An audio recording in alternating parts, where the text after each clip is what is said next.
বন্ধুরা, আগের দিনেই আপনাদের সাথে শেয়ার করেছিলাম যে 5 মিনিটের যেরম ধরনের প্যাটার্ন তৈরি হয়েছে, এই মুভটা কিন্তু আপ সাইডের দিকের জন্য হতে পারে।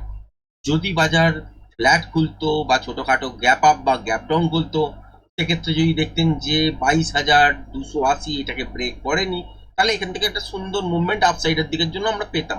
আপনাদের সাথে শেয়ারও করেছিলাম যে 22,600, 22,700, 720 এই পর্যন্ত টার্গেট কিন্তু পেতে পারি।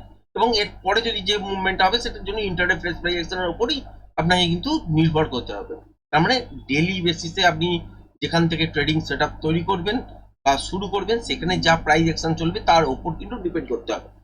আর যদি বড় সড়ো গ্যাপ আপ বা গ্যাপ ডাউন হয়ে যায়, সেখানে কিন্তু কোনো লেভেল মিলবে না। গ্যাপ আপ যদি হয়, তাহলে 5 মিনিটের টাইম ফ্রেম অনুযায়ী ওপরের দিকে তো বাউন্স পেয়েই যাবো।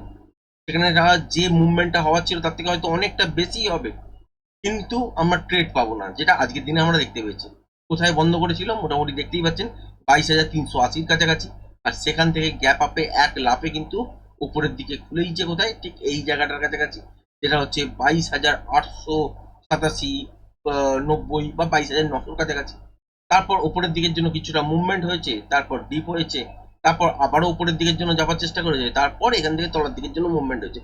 এই মুভমেন্টটাতে কাজ করা গেছে আজকের দিনে একটা ট্রেডিং সেট এই মুভমেন্টটাতে কাজ করা গেছে। এর আগে যদি দেখেন প্রাইস অ্যাকশন অনুযায়ী ট্রেডিং সেট হয়তো বেরোতো, কিন্তু সেখানে বাজারের মধ্যে ট্রিকি নয়েজ ছিল এবং প্রিমিয়াম খুব বেশি মুভমেন্ট করছিল না। সেগুলো দেখে কিন্তু ট্রেড করতে হয়। এবার যদি কালকের দিনের কথা বলেন, কালকের দিনের জন্য এখানে দুটো লেভেল খেয়াল রাখবেন। এক হচ্ছে 22,756 আপসাইডের দিকের জন্য। এই লেভেলটার উপর যদি সাস্টেন করতে শুরু করে দেয়, ছোটখাটো গ্যাপ আপের সঙ্গে এগুলো ফ্ল্যাট খুলে এই লেভেলটাকে ব্রেক করে কন্টিনিউ সাস্টেন করুক, তারপর রিটেস্ট করার পর যদি দেখেন কন্টিনিউ 22,756-র উপরে সাস্টেন করছে, তাহলে এই মুভমেন্টটা আরো কিন্তু উপরের দিকের জন্য আপনারা দেখতে পাবেন। কত দূর পর্যন্ত? 22,880 থেকে 22,940, 960, 980 পর্যন্ত মুভমেন্টাম যতক্ষণ থাকবে ততক্ষণ দেখতে পারবেন। এর থেকে বেশি মুভমেন্ট কিন্তু এক্সপেক্ট করবেন না। এবার যদি দেখা যায় যে এই সিচুয়েশনটা হয়েছে এবং ফার্স্ট মর্নিংয়ে হয়েছে, তাহলে কিন্তু মনে রাখবেন ব্যাক টু ব্যাক কিন্তু এখান থেকে তলার দিকের জন্য ডিপ নেবে বাজার। মানে এই বাউন্স যেটা করবে সেখান থেকে কিন্তু তলার দিকের জন্য মুভমেন্ট হবে, মানে বোথ সাইড মুভমেন্ট কিন্তু দেখতে পাবেন। এবার যদি সাপোজ দেখেন যে উপরের দিকের জন্য গ্যাপ আপ হলো, কিন্তু 22,756 এই লেভেলটা ব্রেক করতে পারলো না, বা ফ্ল্যাট করলো বা গ্যাপ ডাউনের সঙ্গে করলো, তলার দিকে 22,618 ব্রেক করে কন্টিনিউ সাস্টেন করতে শুরু করে দিল, তাহলে এই মুভমেন্টটা তলার দিকের জন্য শিফট করবে। এবং কত দূর পর্যন্ত করতে পারে এই মুভমেন্টটা? মোটামুটি ভাবে ধরতে পারেন 22,420, বা তারও তলা যদি দেখেন তা 22,280, এইসব জায়গার কাছাকাছি পর্যন্ত চলে আসতে পারে। এর পরে আসবে কিনা সেটা হচ্ছে ইন্টারডে ফ্রেশ প্রাইস অ্যাকশন যেমন ভাবে তৈরি হবে তার উপর ডিপেন্ড করবে যে কিরম ধরনের ট্রেন্ড তৈরি করছে, বা ইন্টারডে ফ্রেশ প্রাইস অ্যাকশন অনুযায়ী 5 মিনিটের টাইম ফ্রেম অনুযায়ী কি প্যাটার্ন তৈরি হচ্ছে, তার উপর ডিপেন্ড করে কিন্তু নেক্সট ট্রেডিং সেট কিন্তু তৈরি হবে। এবারে যদি দেখেন যে এই জোনটার মধ্যে কি ট্রেড করা যেতে পারে, স্ক্যাল্পিং হতে পারে, কিন্তু মনে হচ্ছে না যে এই জোনটার মধ্যে কোনো ট্রেড করতে পারবেন। যদি দেখি যে গ্যাপ আপে খুলেছে কিন্তু 22,756 ব্রেক করতে পারেনি, বারবার হিট করার চেষ্টা করছে কিন্তু ব্রেক করতে পারছে না, তাহলে কি রাখবেন যে হাফ অ্যান আওয়ারের সুইং লো ব্রেক করলে এখান থেকে একটা শর্টের পজিশন। আর সেম সিচুয়েশন যদি দেখেন যে এইরকম তলার দিকের জন্য হয়েছে, গ্যাপ ডাউনে খুলেছে কিন্তু 22,618 এই লেভেলটা কিছুতেই ব্রেক করতে চাইছে না, তাহলে সুইং হাই ব্রেক করলে এখান থেকে একটা বাইং সেট আপ স্ক্যাল্পিং রূপে ওপরের দিকের জন্য পেতে পারেন। এই রেঞ্জটার মধ্যে এইটুকুনি ট্রেড বেরোতে পারে। এখানে পজিশন সাইজ রাখতে হবে কম, কুইক মুভমেন্ট যেহেতু হবে, সুতরাং একদম মর্নিং এর দিকে, তাহলে এখানে কিন্তু খুব তাড়াতাড়ি আপনাকে ট্রেড করতে হবে। যাদের স্কিল বেটার আছে তারা হয়তো কাজ করতে পারবেন, যাদের স্কিল বেটার নেই তারা অ্যাভয়েড করবেন। মেন হচ্ছে একটা জিনিসের ওপরই খেয়াল রাখবেন যে 22,756 এটাকে ব্রেক করে গ্যাপ আপে খুলছে কিনা, বা ফ্ল্যাট খুললেও এই লেভেলটাকে ব্রেক করতে পারে, কিন্তু সেই মুহূর্তে একটা শর্ত হচ্ছে 22,618 আর ব্রেক করা যাবে না। আর যদি দেখেন যে 22,618 ব্রেক করছে, সেক্ষেত্রে শর্ত হচ্ছে যে 22,756 ব্রেক করা যাবে না। তারপরে কিন্তু মর্নিং এর দিকে মোমেন্টামটা আপসাইডের দিকের জন্য বা ডাউন সাইডের দিকের জন্য দেখতে পাবেন। এই রেঞ্জটার মধ্যে স্ক্যাল্পিং ট্রেড কিরম ভাবে তৈরি হতে পারে সেটাই আপনাদের সাথে শেয়ার করলাম। ব্যাঙ্ক নিফটির ক্ষেত্রে যদি দেখেন, ব্যাঙ্ক নিফটির ক্ষেত্রেও এই রেঞ্জটাকে কালকের জন্য প্রাধান্য দেবেন, যেটা হচ্ছে 51,741। আর তলার দিকে হচ্ছে 51,369। এই লেভেলটার তলায় যদি দেখেন যে গ্যাপ ডাউন হয়ে গেছে, তারপর যদি দেখেন যে গ্যাপ ডাউনের পর বাউন্স নিয়েছে কিন্তু সাস্টেন করতে পারছে না, বারবার তলার দিকেই 51,369-70-এর তলায় সাস্টেন করছে, তাহলে half an hour swing low break করলে তলার দিকের জন্য। আর বড় সড়ো গ্যাপ ডাউন হয়ে গেলে সেখানে তো কিছু করার নেই, সেখানে নতুন ফ্রেশ প্রাইস অ্যাকশন দেখেই কিন্তু আপনাকে ট্রেড করতে হবে, তার জন্য ওয়েট করতে হবে। আর আপনার সাথে যেটা শেয়ার করা ছিল যে বড় গ্যাপ আপ বা গ্যাপ ডাউনের পর হাফ অ্যান আওয়ার রেঞ্জটাই কিন্তু খেয়াল রাখবেন। তারপরেই যদি প্যাটার্ন ওয়াইজ বলুন বা যদি দেখেন যে প্রিভিয়াস কোনো প্যাটার্ন তৈরি হয়েছে সেইটার বেসিসে কোনো মুভমেন্ট হতে পারে, সেইটা অনুযায়ী মোমেন্টামটাকে ক্যারি করা যেতে পারে, এছাড়া কিন্তু কিছু করতে পারবেন না। বা ফ্রেশ প্রাইস অ্যাকশনের জন্য আপনাকে ওয়েট করতে হবে। এবার যদি গ্যাপ ডাউনেই যদি বাজার খোলে, যদি দেখেন যে 51,370-এর তলায় খুলেছে, এই সুইং লোটা দেখতে পাচ্ছেন সেটা হচ্ছে 300 কাছাকাছি, এখানেও খুলতে পারে বা আরো বড় সড়ো গ্যাপ ডাউন হতে পারে। আজকের দিনে যেমন বড় সড়ো গ্যাপ আপ দেখেছেন, কালকের দিনও কোনো একটা নেগেটিভ খবর চলে এলে বড় সড়ো গ্যাপ ডাউন দেখতে পারেন। তখন এইসব লেভেলগুলো কোনো একটা ভ্যালু থাকবে না, সেসব হতেই পারে যে একদম দেখলেন যে 50,400 বা 300 কাছাকাছি গিয়ে গিয়ে গ্যাপ ডাউন হয়ে গেল, তাহলে ইন্টারডে ফ্রেশ প্রাইজেশনের উপরেই কিন্তু ভরসা রাখতে হবে। আর যদি কোনো কারণে দেখলেন যে নর্মাল ছোটখাটো গ্যাপ আপ বা গ্যাপ ডাউন হলো, তাহলে সেক্ষেত্রে এই দুটো লেভেল খেয়াল রাখবেন।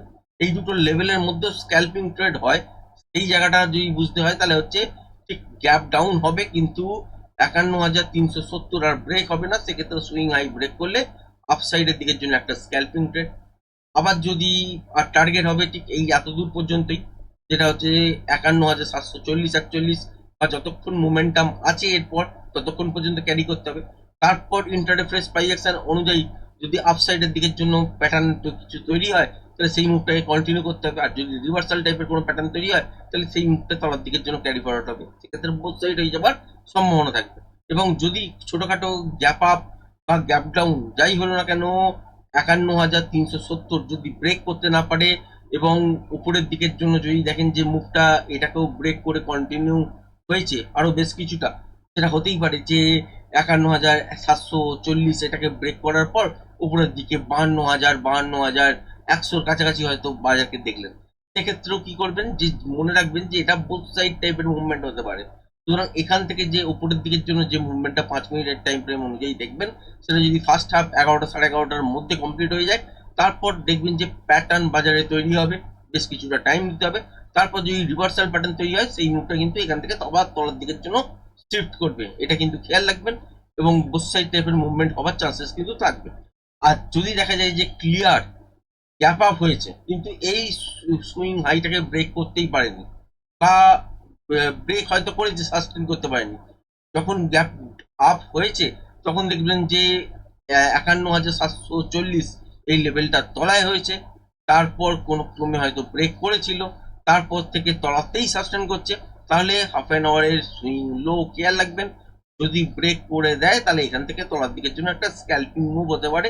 যাদের স্কিল ভালো তারা অ্যাটেম্প করবেন, যাদের স্কিল ভালো নয়, নতুন নতুন বাজারে আছেন, তারা অ্যাটেম্প করতে যাবেন না। আর যদি সুযোগ পান তবেই, যেহেতু ইন্ডিয়া ব্রিক্স অনেক হাই আছে এখন, গ্যাপ আপ বা গ্যাপ ডাউনটা অনেক উপরে বা তলায়, মোটামুটি 100-150 পয়েন্ট তো নর্মাল বাজারের মধ্যে দেখা যায়। আর এই যুদ্ধ পরিস্থিতিতে তো দেখতেই পাচ্ছেন 300-400 পয়েন্ট 500 পয়েন্ট আপ সাইডে বা ডাউন সাইডে দেখাটা কোনো বড় ব্যাপার নয়। সেরকম যদি হয় তাহলে ইন্টারডে ফ্রেশ প্রাইজেশনের জন্যই কিন্তু খেয়াল রাখতে হবে। আর এই রকম সিচুয়েশনগুলোর জন্য যদি কালকের দিনে মুভমেন্ট হতে হয় বোথ সাইড, তাহলে আপ সাইডের দিকে ফার্স্ট এইটুকুনি মুভ হবে, তারপর ডাউন সাইডে হবে। আর ডাউন সাইডের দিকে যদি এই লেভেলটাকে ব্রেক করে প্রথমেই চলে, তাহলে আপ সাইডের মুভমেন্ট হচ্ছে সেকেন্ড হাফে হবে। এটাও কিন্তু বাজারের মধ্যে এখানে কোনো জায়গায় লেখা নেই, কিন্তু প্যাটার্ন যেমন ভাবে তৈরি করতে চাইছে সেইটা দেখেই আপনাদের সাথে শেয়ার করার চেষ্টা করলাম। এবং খেয়াল রাখবেন এই জিনিসটাই যে খুব বড় গ্যাপ আপ গ্যাপ ডাউন হলে ইন্টারডে ফ্রেশ প্রাইজেশন দেখেই কিন্তু ট্রেড করতে হবে, এই সব লেভেল কিন্তু মিলবে না।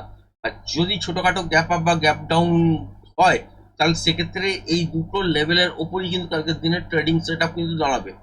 সেই জন্য উপরের দিকে নিফটির ক্ষেত্রে 22,756-57 এই যে সুইং হাইটা আছে, এইটা খেয়াল রাখবেন, এটা খুবই ইম্পর্টেন্ট লেভেল। এটাকে ব্রেক করে সাস্টেন করে তবেই আপসাইডের দিকের জন্য মুভমেন্ট পাবেন। তারপর যদি উপরের দিকে ফ্রেশ প্রাইজেকশন অনুযায়ী রিভার্সাল কোনো প্যাটার্ন দেয়, তাহলে আবারও তলার দিকের জন্য মুভমেন্ট হবে, সেটা পরবর্তীকালে। কিন্তু আর যদি দেখেন যে তলার দিকে গ্যাপ ডাউনে খুলেছে বা ফ্ল্যাট খুলে তলার দিকে এসছে 22,618, এটাকে ব্রেক করে দিয়েছে, তাহলে এখান থেকে তলার দিকের জন্য কিছুটা বেশ কিছুটা মোমেন্টাম পাবেন। তারপর প্যাটার্ন যেরকম তৈরি হবে ইন্টারডে প্রাইস অ্যাকশন অনুযায়ী, যদি কন্টিনিউশন প্যাটার্ন হয় আবার তলার দিকের জন্য, যদি এই সব জায়গায় রিভার্সাল প্যাটার্ন হয় এখান থেকে আবার অফ সাইডের দিকের জন্য এইরকম মুভমেন্ট গুলো দেখতে পাবেন। আর যদি বড় সড়ো হয়ে যায় তাহলে কিন্তু কিছু করার নেই, সেখানে ইন্টারডে প্রাইস অ্যাকশন দেখেই আপনাকে কিন্তু ট্রেড নিতে হবে। ব্যাংক নিফটির ক্ষেত্রেও সেম সিচুয়েশন, যদি আপসাইডের দিকের জন্য দেখতে হয় তাহলে হচ্ছে 51,740-41 কাছাকাছি ছোটখাটো গ্যাপ আপ হওয়ার পর সাস্টেন করে যাবে, তারপরে আপসাইডের দিকের জন্য কিছুটা মুভ দেখবেন, তারপর আবার তলার দিকের জন্য মুভমেন্ট দেখতে পারেন। আর যদি এখানে দেখা যায় যে গ্যাপ ডাউনে হয়েছে বা ফ্ল্যাট খুলে তলার দিকে এসছে 51,369, এই লেভেলটাকে প্রথম দিকেই ব্রেক করেছে, তাহলে বেশ কিছুটা মোমেন্টাম তলার দিকের জন্য দেখতে পারেন। এবং মোমেন্টাম দেখার পর প্যাটার্ন ওয়াইজ যদি দেখা যায় যে এখানে এমন একটা প্যাটার্ন তৈরি হয়েছে যার রিভার্সাল পয়েন্ট উপরের দিকের জন্য হচ্ছে, তাহলে সেখান থেকে আপসাইডের দিকের জন্য মুভমেন্ট সেকেন্ড পার্টটাই দেখতে হবে, এবং তার জন্য আপনাকে ইন্টারডে প্রেস অনুযায়ী ট্রেড করতে হবে, এবং খুব সুন্দরভাবে টেকনিক্যালটাকে ইউজ করতে হবে। টেকনিক্যাল ছাড়া কিন্তু এইসব বাজারে ট্রেড করতে পারবেন না। আর যারা যারা নতুন আছেন, এখনো পর্যন্ত তুক্কা ট্রেডিং করার চেষ্টা করছেন, তাদের উদ্দেশ্যে একটা কথাই বলবো, যেখানে তুক্কা লাগাতে যাবেন না, একদিন হয়তো প্রফিট পাবেন, বারবার কিন্তু আপনার থেকে কেড়ে নেবে। সুতরাং এই জায়গাটায় নলেজ ছাড়া ট্রেড করা কিন্তু যাবে না। একদিন দুদিন হয়তো প্রফিট কামিয়ে ফেলবেন, কিন্তু সেটাকে ধরে রাখতে পারবেন না। তো আজকের ভিডিওটা এই পর্যন্তই রাখলাম। ধন্যবাদ।